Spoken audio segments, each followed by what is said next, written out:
जय हिंद सर्वांना. सो आजचं जे लेक्चर आहे लेक्चर नंबर 2 आहे तलाठी PYQ सिरीजमधलं. डायरेक्ट क्वेश्चनला सुरुवात करूया. बघा आणि एक गोष्ट सांगायची आहे ते म्हणजे हे जे लेक्चर असेल ना थोडेसे प्रश्न ब्लर दिसतील कारण दुसऱ्या साईटवर पाहिलं मी की शिफ्ट सेकंड आणि थर्ड शिफ्टचे पेपरच अवेलेबल नाही आहेत आणि ज्यामध्ये अवेलेबल आहेत त्याचे ना क्वेश्चन ब्लर दिसत आहेत. तर थोडंसं ॲडजस्ट करा. ओके, क्वेश्चनला सुरुवात करूया आपण. The sum total of inherited characteristics that are passed on from generation to generation is known as. त्याचं उत्तर आहे हेरिडिटी. आता हेरिडिटी म्हणजे काय, जीन्स आणि हेरिडिटीमध्ये थोडासा कन्फ्यूज झाला असतं. फेनोटाईपचा अर्थ आहे बाह्य दिसणारे. समजा तुम्ही काळे आहात किंवा गोरे आहात तर ते जे काय आहे ते फेनोटाईप असा त्याचा अर्थ होऊ शकतो, म्हणजे अर्थ आहे. आणि म्युटेशन म्हणजे बघा तुमचे आई वडील समजा त्यांचे डोळे थोडेसे ब्राऊन आहेत किंवा ब्राऊन आहेत आई वडिलांचे दोघांचेही. तुमचे डोळे जे आहेत ते ब्लॅक आहेत, काळे झालेले आहेत, तर ते म्युटेशन म्हणजे थोडंसं जीन्समध्ये चेंज. जीन्स म्हणजे काय, आता तुमचे डोळे हे काळे आहेत, हे कोण ठरवतं काळे असायला पाहिजे, हे कोण ठरवतं तर जीन्स ठरवतात. कोण ठरवतं, जीन्स. ओके. आणि हेरिडिटी जे आहे समजा तुमचे डोळे तुमच्या आई वडिलांसारखेच झालेले आहेत तर ते जनरेशन टू जनरेशन पास झाले आहेत तर त्याला म्हणतात हेरिडिटेड. इनहेरिटेड या शब्दातच हेरिडिटी इनहेरिट आहे. तर आपण हे लॉजिक लावू शकलो असतो की इनहेरिटेड आणि जनरेशन टू जनरेशन याला घेऊनच हेरिडिटी असा हा शब्द तयार होऊ शकतो. ओके, सो तेवढं असं हार्ड असा प्रश्न नाही आहे हा. बेसिक नॉलेजनुसार हे सॉल्व झालं असतं. ओके, क्वेश्चन नंबर 2 आपण घेऊया. 2011च्या जनगणनेनुसार केरळमधील पुरुषांमधील साक्षरता दर किती आहे. तर बघा केरळची लिटरसी रेट जी आहे ना ती 100% आहे. केरळ हे भारतातील एकमेव राज्य जे आहे 100% लिटरेट आहे असं म्हणतात. आणि त्याच्याच अपोजिट काय आहे तर बिहार आहे. कशामुळे, लिटरसी रेट कमी आहे इथे. इथला लिटरसी रेट जो आहे तो 76.11 आहे. 11 पॉईंटमध्ये जरासं कन्फ्युजन आहे, कमी जास्त देतो TCS दरवेळेस, पण 76 हे लक्षात ठेवा. ओके, तर केरळमध्ये जी लिटरसी रेट आहे 100% आहे असा लॉजिक लावून आपण 96 याला क्लिक करू शकलो असतो जर तुम्हाला माहीत असतं लिटरसी रेट जास्त कोणाचे आहेत तर. आणि स्त्रियांमधील म्हटलं तर तिथली लिटरसी रेट हे 94% आहे. कधी कधी TCS जे आहे 92% पण देतं. सो 92 ते 94च्या आत जर ऑप्शन आला तर त्याला क्लिक करा. 94 असेल तर उत्तमच. ठीक आहे, नेक्स्ट घेऊया. मला तुम्ही कमेंटमध्ये महाराष्ट्राची लिटरसी रेट सांगा. ओके, लिटरसी रेट काय आहे म्हटलं तर साक्षरता दर. थोडंसं इंग्लिश शब्द येतील, समजून घ्या तेवढं तर ठीक आहे. ठीक, नेक्स्ट क्वेश्चन. आणि बघा हे सेन्ससवरचे प्रश्न जे आहेत ना ते येतच आहेत TCSमध्ये. आत्ता पण तो ट्रेंड चालूच आहे, तो संपलेला नाही आहे. 2011चं सेन्सस जे आहे त्यावर प्रश्न विचारतं. सो एक वेगळं लेक्चर मी घेणारच आहे, ते करून ठेवा, त्यातनं प्रश्न सुटले जातील. गेल्या शिफ्टमध्ये तर 2 प्रश्न होते, केरळवरच होतं. मला प्रश्न आठवत नाही आहे काय होता तो, पण 2 प्रश्न होते. लिटरसी रेटवर होतं की नाही ते माहीत नाही, पण केरळच असं काहीतरी होतं. ओके, सो भारताबद्दल जास्त असं प्रश्न विचारतात ते, असं स्पेसिफिक महाराष्ट्राचं विचारत नाहीत, ते कंबाईनमध्ये विचारलं जातं. नेक्स्ट क्वेश्चन घेऊया.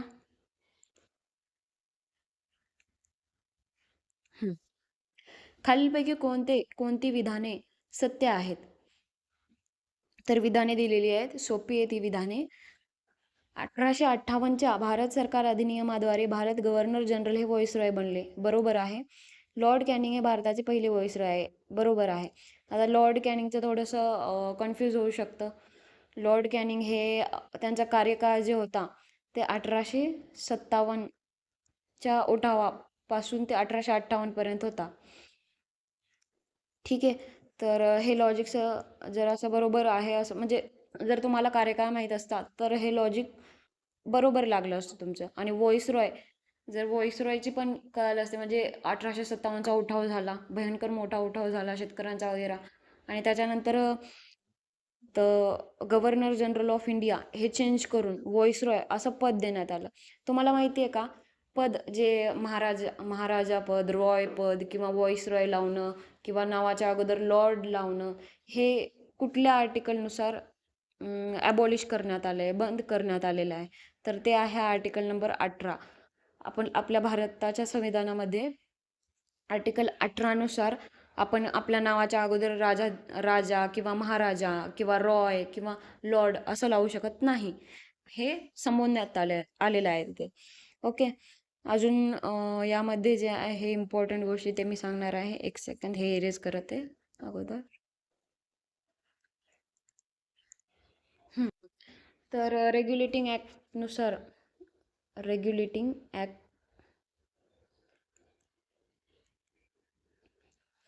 1773 नुसार पहिला governor general Bengal first governor general Bengal हे वॉरेन हेस्टिंग्स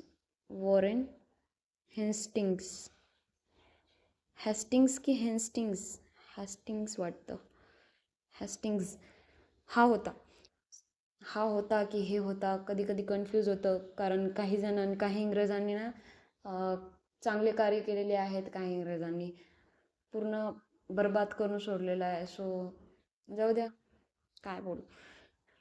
हां, तर वॉरेन हेस्टिंग जे होते 1773मध्ये, ह्यांनीच बघा जे डोकं लावलं, काय म्हणतात,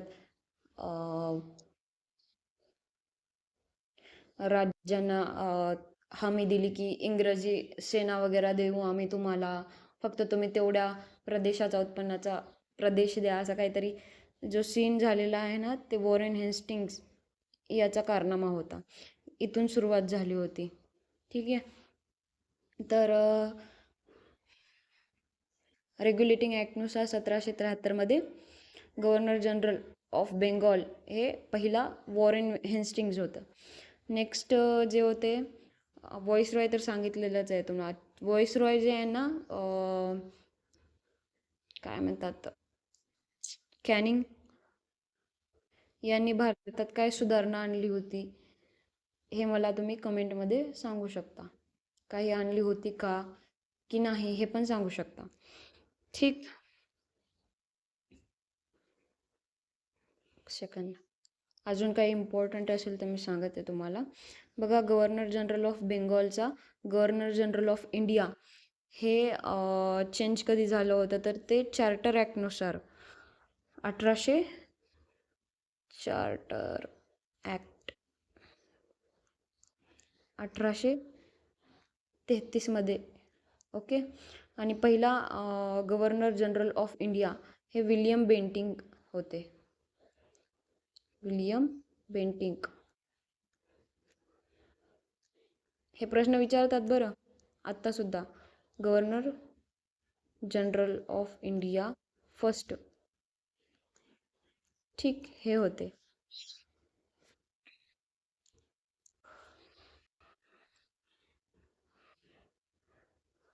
आणि 1909मध्ये मॉर्ले मिंटोनी स्वतंत्र मतलब मुस्लिम लीग साठी कोणाला मतलब हिंदी जो काय बोलत आहे मी, मध्ये मध्ये हिंदी शब्द येत आहेत मतलब वगैरे, सॉरी. मॉर्ले मिंटोनी 1909मध्ये त्याच्या काळात मुस्लिम लीग स्थापन झालेली होती. ओके. 1919मध्ये मॉन्टेग्यू चेम्सफोर्ड यांच्या काळात शीख, ख्रिश्चन, अँग्लो इंडियन म्हणजे जे इंग्रज आहेत पण भारतीय इंग्रज आहेत, अँग्लो इंडियन आणि युरोपियनसाठी सेपरेट इलेक्टोरेट सुरू केलं त्यांच्या काळात. कोणाच्या काळात? Montagu Chelmsford. हे मॉन्टेग्यू चेम्सफोर्ड एकच नाव नाही आहे, ते दोन वेगवेगळे नावं आहेत. ओके, एवढं एक लक्षात ठेवा. मॉन्टेग्यू जे होते ते सेक्रेटरी होते स्टेटचे सेक्रेटरी आणि चेम्सफोर्ड हे व्हॉइसरॉय होते. ओके. रेकॉर्डिंगमध्ये मध्ये कट होत आहे.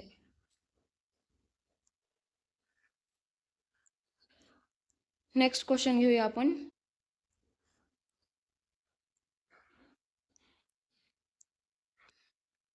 तर याचे दोन्ही उत्तर बरोबर आहेत आणि बी दोन्ही योग्य आहेत. राज्य जनमाहिती अधिकारी हा विविध तरतुदीनुसार नागरिकांना माहिती देण्यात अपयशी ठरल्यास त्याला राज्य माहिती आयोगाद्वारे किती दंड आकारला जाऊ शकतो? तर दररोज 250 हा दंड आकारला जाऊ शकतो आणि जास्तीत जास्त 25,000 दंड आकारला जाऊ शकतो. माहिती अधिकारी RT ॲक्ट 2005चा थोडासा ओव्हरव्ह्यू करून पहा, म्हणजे करून घ्या. 2005 RT ॲक्ट, कारण या गेल्या पण शिफ्टमध्ये, याच्या पहिल्या शिफ्टमध्ये पण माहिती अधिकारीबद्दल, राज्य माहिती अधिकारीबद्दल प्रश्न विचारला होता. ते म्हणजे आपला राजीनामा जो आहे ते कोणाला देतात? ते गव्हर्नरला देतात, स्टेट गव्हर्नर. महाराष्ट्राचे सध्याचे गव्हर्नर कोण आहेत हे मला तुम्ही कमेंटमध्ये सांगा. ओके. आणि व्हाईस प्रेसिडेंट ऑफ इंडिया, उपराष्ट्रपतीबद्दल पण कोण आहेत ते मला सांगा तुम्ही कमेंटमध्ये. नेक्स्ट क्वेश्चन आपण घेऊया. इम्पॉर्टंट माहिती देत आहे. RT ॲक्ट थोडंसं वाचून घ्या, ओव्हरव्ह्यू घ्या, जास्त डिटेलमध्ये जाऊ नका. जास्त डाटा पण तुम्ही कलेक्ट करत बसू नका, कारण तेवढं इन डिटेल TCS विचारत नाही आणि आता तर नाहीच. ठीक आहे.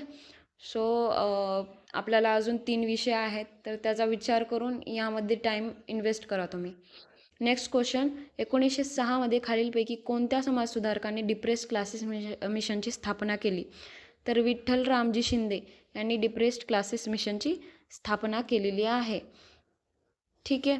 आचार्य विनोबा भावे जे होते यांना वैयक्तिक सत्याग्रही असं म्हटलं जातं. पहिले वैयक्तिक सत्याग्रही होते हे. स्वशासन स्टार्ट केलं होतं यांनी, वाटते 8वीच्या पुस्तकात आहे, हे 8च्या बुकमध्ये आहे आचार्य विनोबा भावेबद्दल.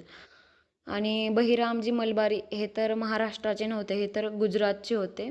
ते पण सोशल रिफॉर्मर होते आणि ते स्त्रियांसाठीच लढा देत होते, इम्पॉर्टंट लढा. RD कर्वेंनी हे पण रिफॉर्मर होते. यांनी कुठलं मिशन स्टार्ट केलेलं नाही आहे. सो याचं उत्तर विठ्ठल रामजी शिंदे हेच येणार. मला सांगा, विठ्ठल रामजी शिंदे यांचं डिप्रेस्ड क्लासेस मिशन जे आहे ते कोणासाठी होतं? नावातच तुम्हाला समजून जाईल कोणासाठी होतं ते. कमेंटमध्ये मला तुम्ही सांगू शकता. ओके. नेक्स्ट क्वेश्चन आपण घेऊया. हा बघा, करंटचा क्वेश्चन आलेला आहे. खालीलपैकी कोणती असोचॅमच्या 14व्या international conference cum awards for civil aviation 2023 येथे विमान दिसतच नाही आहे व्यवस्थित, विमानचालन शाश्वतता आणि पर्यावरण या अंतर्गत सर्वोत्तम शाश्वत ग्रीनफील्ड विमानतळ हा पुरस्कार जिंकला आहे? तर याचं उत्तर आहे GMR गोवा आंतरराष्ट्रीय विमानतळ. ओके. Next question. करंटमध्ये सध्या स्पोर्ट्स किंवा बुक्स, अजून काय, मिसाईल्स, वाक्षीर वगैरे याबद्दल विचारलं जात आहे. सो ते थोडंसं परिक्रमा वाचत असाल तर त्यावर थोडंसं भर द्या. रयतवारी ही प्रसिद्ध जमीन महसूल प्रणाली मद्रास इलाक्यात डॅशमध्ये सुरुवात करण्यात आली? तर 1820 मध्ये. हे बाकीचे जे 3 ऑप्शन आहेत, जर तुम्हाला माहीत असेल तर बाकीच्या 3 ऑप्शनमध्ये कुठली, म्हणजे रयतवारी, महालवारी हे आणि एक होती ती म्हणजे कायमधारा पद्धत. तर या 3 ऑप्शनचा काही एक संबंध नाही या तिन्ही पद्धतीमध्ये. ओके. तर तुम्हाला काय करायचं आहे, एक चार्ट बनवायचा आहे. हा असा, कायमधारा, रयतवारी, महालवारी. ठीक आहे.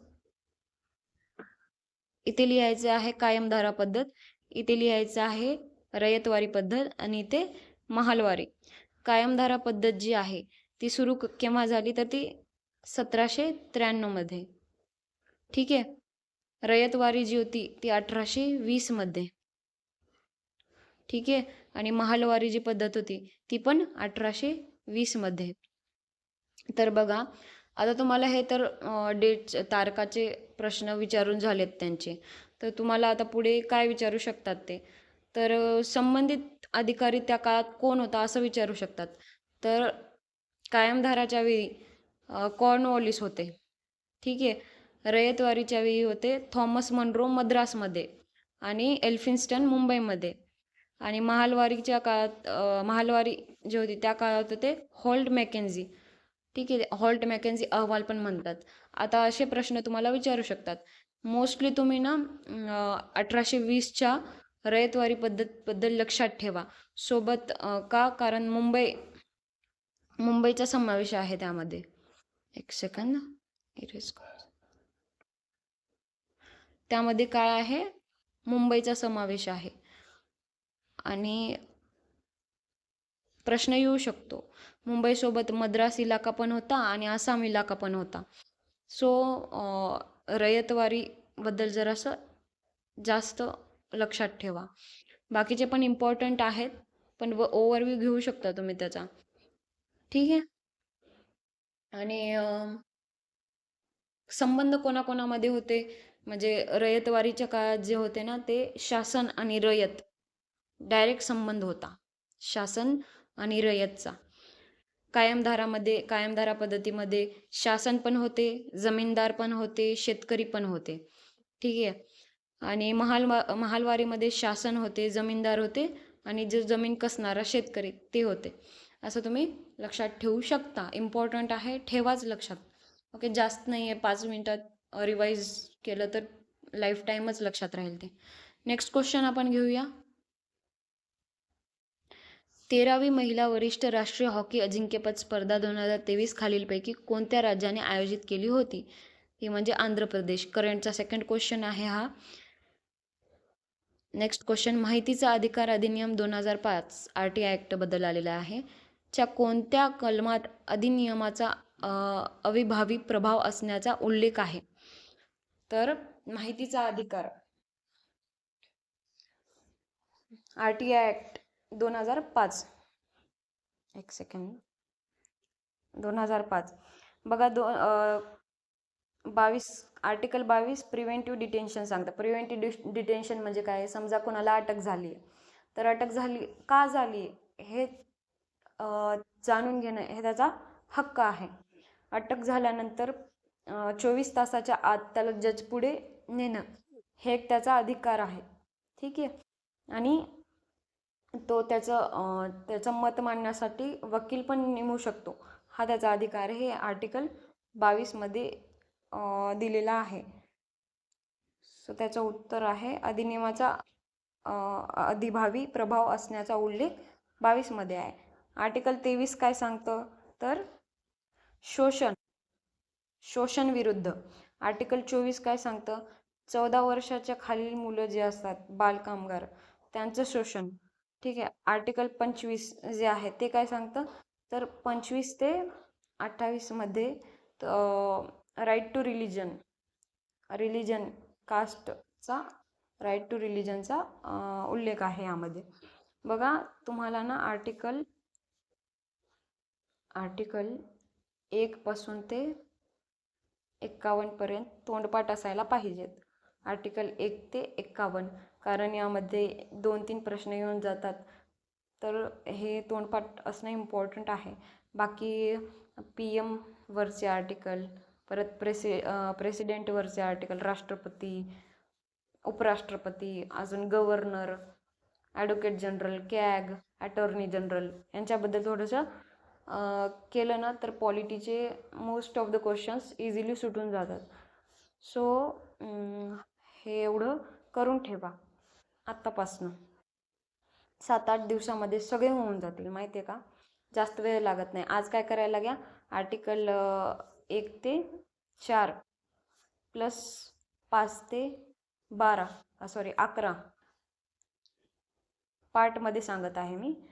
आणि आर्टिकल 12 ते 35 हे उद्या करून घ्या. ठीक आहे, जास्त वेळ नाही लागणार.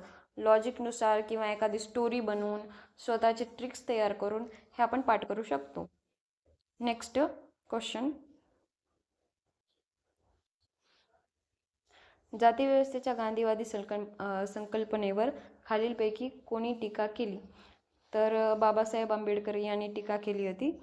बाबासाहेब आंबेडकर आणि गांधीजीचा उल्लेख पुणे करारावर पण होतो.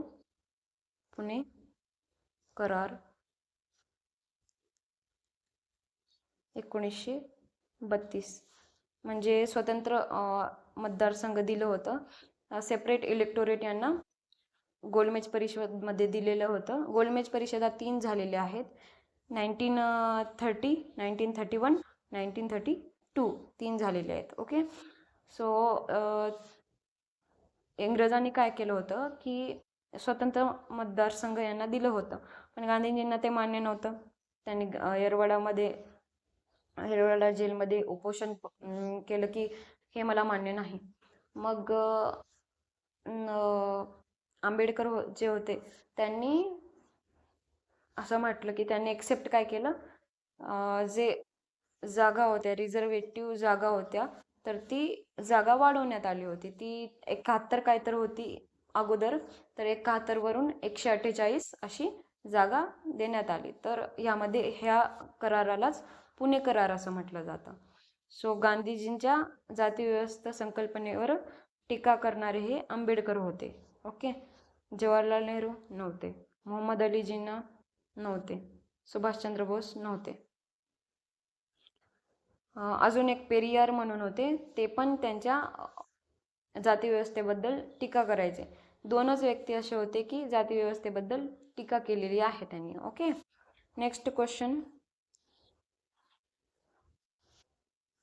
6 नोव्हेंबर ते 20 नोव्हेंबर 2022 या कालावधीत UN हवामान परिषद COP27 कुठे आयोजित करण्यात आली होती, ज्यामध्ये भारत देखील सहभागी होता? तर त्याचं उत्तर आहे शर्म इजिप्त. शर्म अल शेख, शर्म काय नाव आहे बाई. ठीक आहे, इजिप्त मध्ये. तर करंटचा हा प्रश्न आहे. सध्या करंटमध्ये हे पण विचारलं जातं की भारताची रँकिंग विचारली जाते हवामान बदलामध्ये, भारताची रँकिंग आणि सस्टेनेबल डेव्हलपमेंटमध्ये किंवा हेल्थ डेव्हलपमेंटमध्ये रँकिंग विचारत आहेत.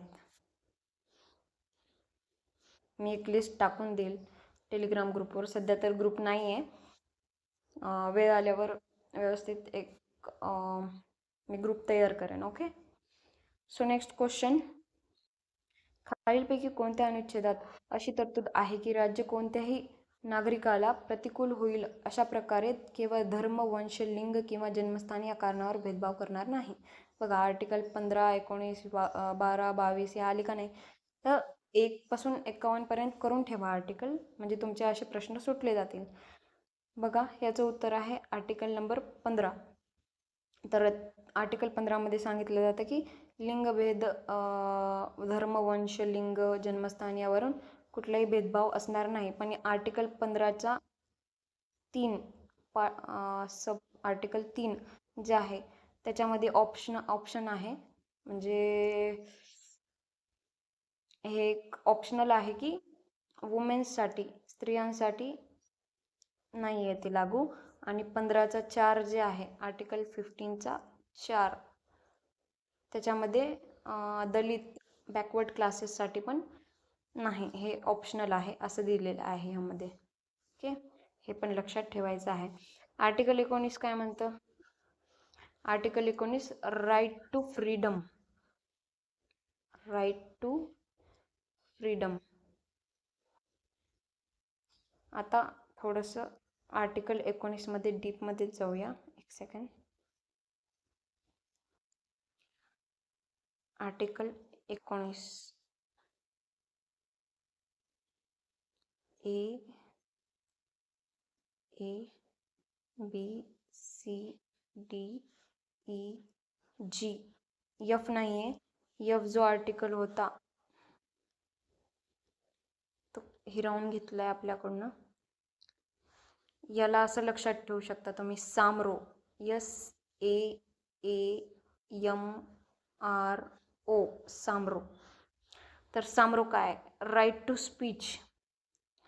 ए काय आहे, आर्म फोर्स, म्हणजे आर्म फोर्स, एवढंच लक्षात ठेवा. दुसरा आहे असोसिएशन, ऑक्युपेशन, असोसिएशन. यम काय आहे, यम म्हणजे भारताच्या कुठल्याही ठिकाणी आपण राहू शकतो.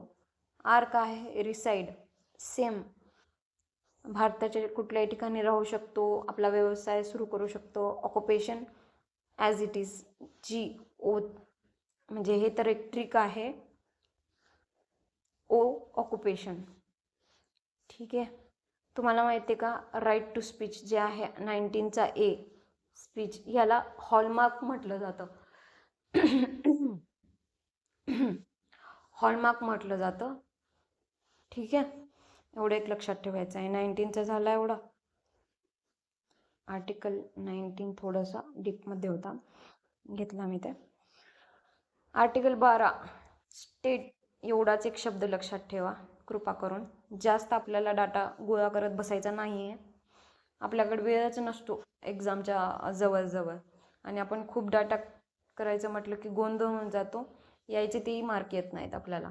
स्टेट, परत आर्टिकल 36 पण सेम, स्टेट. ठीक आहे, 12 आणि 36, 12 12 3 36 असं लक्षात ठेवू शकतो आपण. हे दोन जर थोडंसं निगडीत आहेत एकमेकांशी. अनुच्छेद 22 जस्ट आपण वर रिकॉल केलं होतं, प्रिव्हेंटिव्ह डिटेन्शन, ते म्हणजेच की कोणाला अटक झाली तर त्याचा अधिकार आहे की त्याला सांगणं की का अटक झाली आहे, 24 तासाच्या आत त्याला जज पुढे आणणं त्याचा अधिकार आहे. परत वकील नेमणं त्याचा अधिकार आहे. तर हा येणार नाही, हा आपण निग्लेक्ट करू शकलो असतो. म्हणजे थोडंसं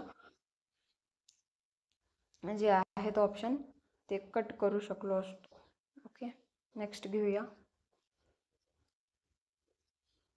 आर्टिकल क्वेश्चन 13. आर्टिकल म्हणून आर्टिकल पॉलिटीचे भरपूर प्रश्न आलेले आहेत. बरं, चांगलं आहे, पॉलिटी एवढं हार्ड नाही आहे. बघा, खालीलपैकी कोणत्या नागरिकांच्या मूलभूत हक्कांशी संबंधित पहिला लेखी दस्तऐवज होता? तर मॅग्ना कार्टा पहिला लेखी दस्तऐवज विचारत आहे. तर थोडंसं इथं लॉजिक लावलं असतं आपण, इयर दिले होते त्यांनी. तुम्ही जर जास्त डोकं लावलं असेल तर सॉरी, मला आईने बोलवलं होतं, काय म्हणत होते माझ्या लक्षात नाही आहे, रेकॉर्डिंग ऑफ करून गेले होते मी. सो थोडंसं लॉजिक लावलं असतं तुम्ही इथे की इयर दिलेले आहेत तुम्हाला, राईट, इयर दिलेले आहेत. जर तुम्ही जास्तच लॉजिक लावलं असतं की बाई हे आहेत का नाही मूलभूत हक्क खरे खरे, तर ते तुमचा एक मार्क गेलाच असता. पण सगळ्यांना मूलभूत हक्क खरे खरे मानून चाललं असतं तर हा लॉजिक बरोबर लागला असता तुमचा. ठीक आहे, कारण इयर दिलेले आहेत तुम्हाला. तर मॅग्ना कार्टा, भारताचा मॅग्ना कार्टा ऑफ इंडिया हे सध्या कशाला म्हणतात तर ते फंडामेंटल राईटला म्हणतात. ठीक आहे, Magna Carta of India, Magna Carta, C येतं इथं, कार्टा ऑफ इंडिया हे फंडामेंटल राईट्सला म्हटलं जातं. ओके, अजून ह्याची स्टोरी काय आहे, एक राजा होता जोन्स नावाचा वाटते, तर त्यांनी हे मॅग्ना कार्टा तयार केलं होतं. ओके, काय अजून इम्पॉर्टंट असं सध्या आठवत नाही आहे, काहीतरी होतं मी सांगणार होते ते पॉईंट. असो, नेक्स्ट क्वेश्चनवर जाऊया आपण. कोलकॅल्सिफेरॉल या रासायनिक संयुगाचे सामान्यतः वापरले जाणारे नाव काय आहे? सो कॅल्सिफेरॉल या नावातच विटॅमिन डी आपल्याला लक्षात यायला पाहिजे. तुम्हाला मी फर्स्ट लेक्चरमध्ये सांगितलेलं आहे की वेगवेगळे नाव काय आहेत जीवनसत्व एचे, बीचे, B1 2 3 5 6 7 9 12 सगळ्यांचे मी नाव दिलेले आहेत. ठीक आहे. सो ते क्वेश्चन्स ते जरा पाहून घ्या तुम्ही.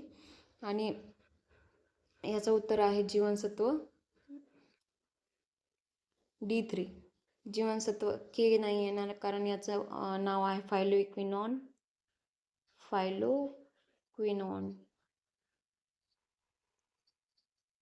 हाडांचे कॅल्शियम नाहीच येणार यार, हे तर साधं आहे.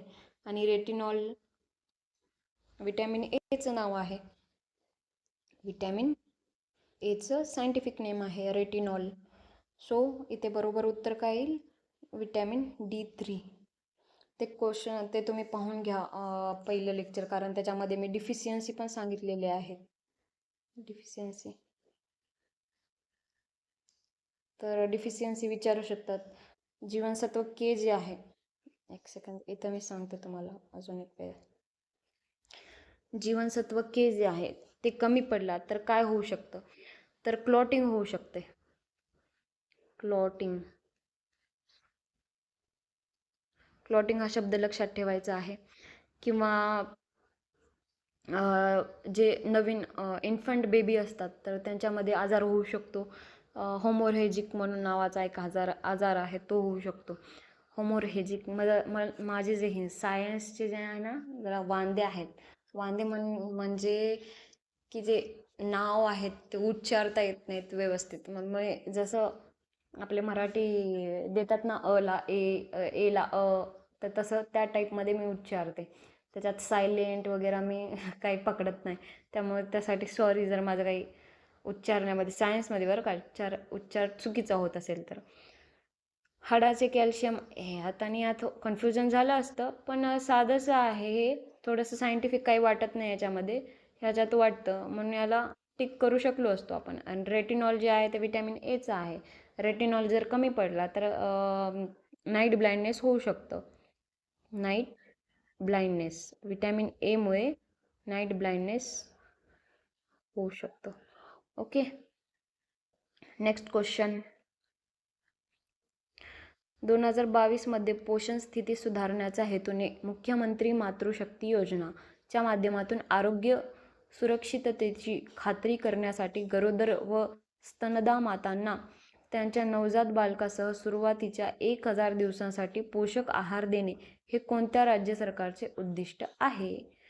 तर इथे आहे गुजरात. हे आहे करंटचा 3रा का 4था प्रश्न आहे हा. सो करंट निग्लेक्ट करून तर जमणारच नाही आहे. यावेळेस विचारलेले आहेत तर आत्ताही ट्रेंड आहे, करंट विचारतातच ते. ठीक आहे. सो करंट करणं इम्पॉर्टंट आहे. स्पोर्ट्सचे करंट भरपूर विचारतात ते, रणजी वगैरे ट्रॉफी. ठीक. विदर्भ, हैदराबाद असे तसे प्रश्न येतात. सो ते करून ठेवा. नेक्स्ट क्वेश्चन आपण घेऊया.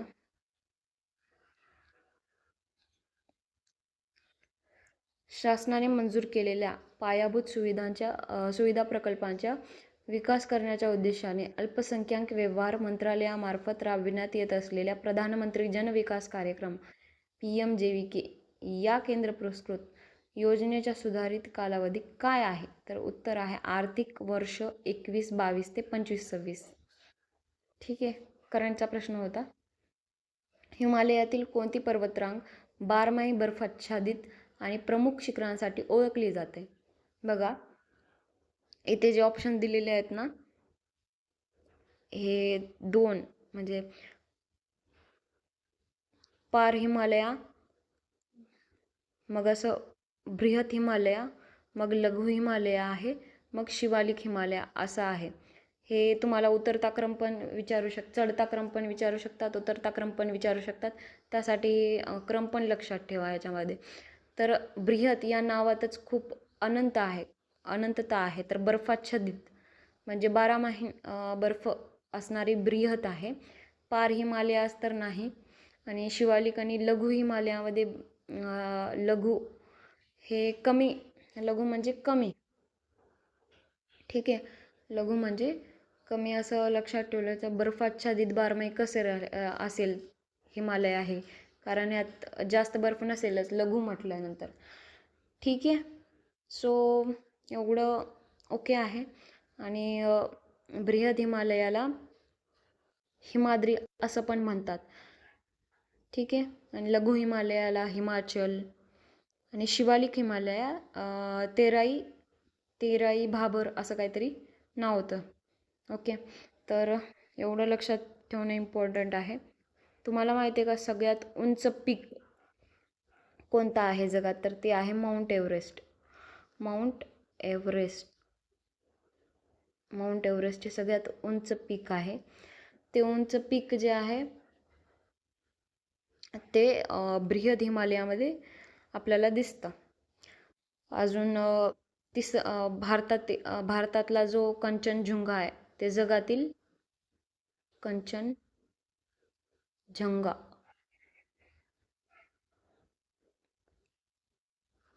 थर्ड हायेस्ट पीक आहे हे. सेकंड हायेस्ट जो आहे तो K2 आहे. ओके. अजून फोर्थ कमेंटमध्ये सांगा.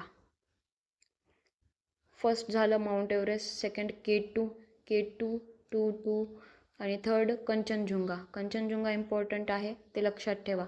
हे पण कुठे सिच्युएटेड आहे कंचनजुंगा? हे पण बृहद हिमालयामध्ये. पार हिमालयात मध्ये लडाख येतं. लडाख काराकोरमचा एरिया जो आहे तो येतो. आणि शिवालिकमध्ये कोणता येतं यार?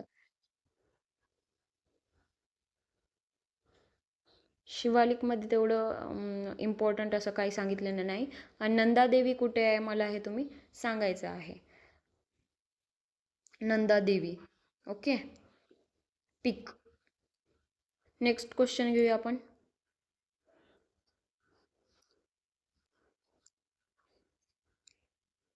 खालीलपैकी कोणते राष्ट्रीय आणीबाणी अनुच्छेद 359 दरम्यान मूलभूत अधिकारांच्या अंमलबजावणीसाठी कोणत्याही न्यायालयात जाण्याचा अधिकार निलंबित करू शकते? तर ते राष्ट्रपती आहेत. यांच्या सांगण्यावरूनच ते निलंबित करतात या तिघांच्या. ओके. हे पण लक्षात ठेवा. आर्टिकल 359 नुसार फंडामेंटल राईट सस्पेंड होतात. फंडामेंटल राईट जे आहेत सस्पेंड होतात. म्हणजे तुम्हाला कुठल्याही असं हे करता येत नाही.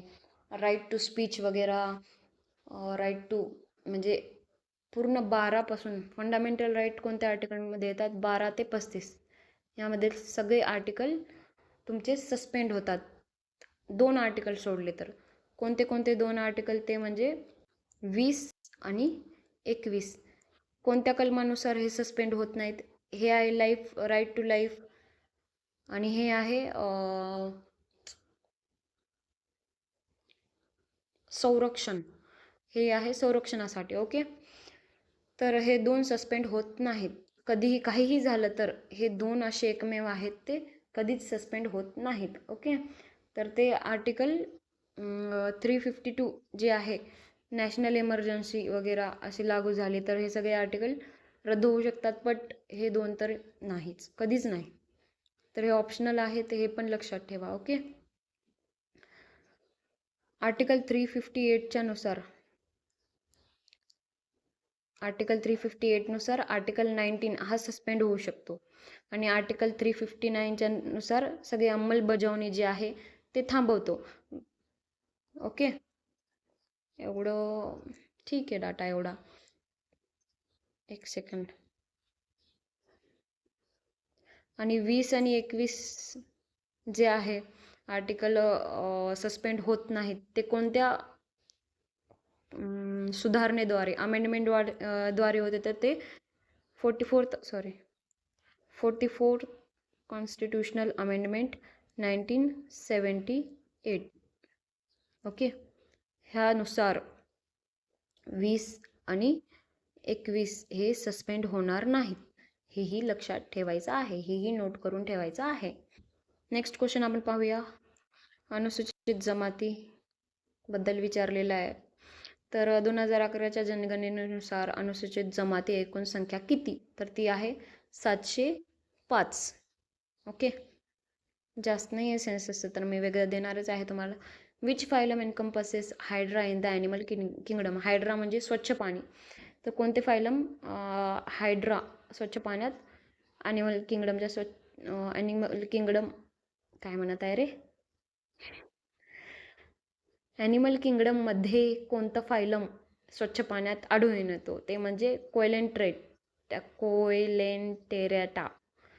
ओके, याच्यामध्ये थोडंसं कन्फ्युजन होऊ शकतं एकिनोडर्मॅटा आणि कोयलेंटेरेटामध्ये, कारण पाण्याशीच संबंधित आहे, पण हे सी वॉटर आहे आणि हे जे आहे ते फ्रेश वॉटर आहे.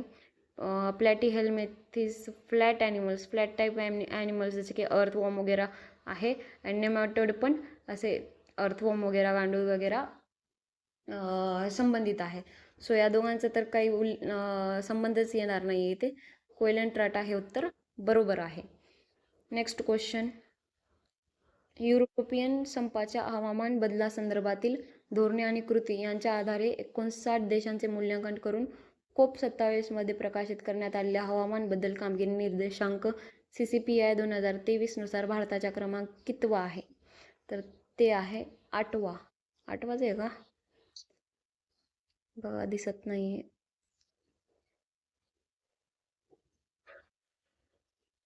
मला सांगा बरं याचं उत्तर. नंतर हे तर करंट अफेअरचा होता प्रश्न, काय माहिती काय उत्तर आहे याचं. तर खालीलपैकी कोणते एक सॉफ्टवेअर नसून हार्डवेअर आहे? कम्प्युटरचा प्रश्न आलेला आहे. पॉवर पॉईंट, प्रिंटर ड्रायव्हर आणि ऑपरेटिंग सिस्टीम हे जे आहेत हे कम्प्युटरच्या आतमधल्या गोष्टी आहेत. ते म्हणजे ॲप्स वगैरे आहेत, ते हे 3 ॲप्स आहेत, ॲप्स टाईप आहेत. हे सॉफ्टवेअर आहेत सगळे, हे सगळे सॉफ्टवेअर आहेत कम्प्युटरने तयार केलेले. आणि ALU जे आहे ते हार्डवेअर आहे. ALUचा फुल फॉर्म आहे अरिथमेटिक लॉजिक युनिट. सो हे चिप चिप जे असते ते चिप टाईप दिसते. ठीक आहे, हे हार्डवेअर आहे आणि बाकी सगळे सॉफ्टवेअर आहेत. नेक्स्ट क्वेश्चन आपण पाहूया. कम्प्युटरचे बेसिक असे प्रश्न विचारले जातात, हे यामध्ये आपल्याला दिसून येतं आणि कळतं. Next question. श्रीनारायण गुरु धर्म परिपालन चळवळ ही श्रीनारायण गुरु स्वामी यांनी डॅशमध्ये सुरू केली होती? ती केरळमध्ये त्यांनी सुरू केलेली होती. फॅक्च्युअल डाटा आहे हा. प्रश्न तुम्ही निग्लेक्ट पण केला असता चालला असता, कारण हा प्रश्न मोस्टली कुठल्याही म्हणजे आपल्या महाराष्ट्राच्या ग्रुप B-C अशा प्रश्नामध्ये आढळून येत नाही. सो असे प्रश्न निग्लेक्ट केलेले बरे. जास्त लॉजिक लावत बसू नका अशा प्रश्नांमध्ये, कारण गुरु आहे, धर्म आहे. गुरु हा शब्द महाराष्ट्रात उच्चारला जातो असा नाही आहे, केरळमध्ये उच्चारला जातो. पश्चिम बंगालचं जरा वेगळं. ठीक आहे. नेक्स्ट. खालीलपैकी कोणी 1888 मध्ये सुधारक नावाचे साप्ताहिक सुरू केले? तर सुधारक नावाचे साप्ताहिक जे आहे ते गोपाळ गणेश आगरकर यांनी सुरू केलेलं आहे. गोपाळ गणेश आगरकर यांनी. दादाभाई नौरोजी यांनी स्वराज्य हा शब्द पहिले उच्चारला होता. आणि हे INCचे 3 मी गेल्या लेक्चरमध्ये सांगितलेलं आहे. INCचे त्यांनी 3 अध्यक्षपद स्वीकारले होते. 1886, 1993, 1893 आणि 1906 हे 3 INCचे अध्यक्षपद स्वीकारलं होतं त्यांनी. अजून यांचं फादर ऑफ नॅशनल इन्कम असं म्हटलं जातं यांना. परत त्यांनी ते फारसी होते आणि त्यांनी एक फारसी ते मॅगझिन माझ्या लक्षातच राहत नाही नाव, कधी कसं काय मला माहितीच नाही. रफ्त गुफ्तार काहीतरी नाव आहे, ते जरा कन्फ्युजन आहे मला. रफ्त गुफ्तार खूप अवघड नाव आहेत यार. तर ते सुरू केलं होतं त्यांनी फारसी लोकांसाठी. ओके. अजून त्यांचे 2 बुक्स होते, ते कोणते होते ते मला कमेंटमध्ये सांगा. एक पॉवर्टी होतं काहीतरी, पॉवर्टी नावाचं, आणि सांगितलेलं आहे मी गेल्या लेक्चरमध्ये सगळे यांच्याबद्दल. बाळशास्त्री जांभेकर नाही, सुधारक नाही सुरू केलं त्यांनी. फिरोज शाह मेहता नाही. फिरोज शाह मेहतांचं नाव बघा तुम्हाला, मद्रास म्हणजे INCच्या अगोदर एक जसं इंडियन नॅशनल काँग्रेसची सुरुवात झाली तशी त्याच्या अगोदर यांनी मद्रास सभा अशी सुरुवात केली होती. फिरोज शाह मेहता होते त्याच्यामध्ये, तेलंग एक होते आणि त्याबजी एक होते. ओके, एवढं लक्षात ठेवायचं आहे. स्वराज्य हा शब्द दादाभाई नौरोजी यांनी उच्चारला होता पहिले. दादाभाई नौरोजी इम्पॉर्टंट आहेत बरं. आणि त्यांनी हे पण सुरू केलं होतं काय, ईस्ट इंडिया असोसिएशन लंडनमध्ये. ओके, हे पण एक लक्षात ठेवा, east India association, east India association London. Next question. 25 November ते 23 डिसेंबर 2022 या कालावधीत देशातील सर्व राज्यांमध्ये डॅश समुदायाच्या नेतृत्वाखालील नई चेतना पहल बदलाव की नामक राष्ट्रीय मोहीम सुरू करण्यात आली. उत्तर आहे लिंग आधारित भेदभाव विरुद्ध म्हणून. नई चेतना पहल बदलाव की. इथं तिन्ही ठिकाणी मुलींसाठी असं वगैरे दिलेलं आहे, पण एकच जे आहे ते ऑप्शनल आहे. एक ऑड मॅन आउट काढू शकला असतात तुम्ही. सो इथे आपले सगळे 25चे 25 प्रश्न क्लिअर झालेले आहेत. आपल्याला दिसून येतं की 7 प्रश्न हे करंट अफेअर्सवर अवलंबून आहेत. डरने की बात नाही आहे. परिक्रमा वाचा, व्यवस्थित वाचा, लोड घेऊ नका, हसत खेळत अभ्यास करा, मग लोड होणार नाही. सो अशा प्रकारे मी आपलं ज्ञान इथं वाटलेलं आहे आणि हे ज्ञान तुमच्या कामी येवो ही ईश्वरचरणी प्रार्थना. सो लगे रहो, अभ्यास करा. काही डाऊट असतील तर तुम्ही मला कमेंटमध्ये विचारू शकता. काही इम्प्रूव्हमेंट करायचे असतील तर तुम्ही मला कमेंटमध्ये सांगू शकता. ओके,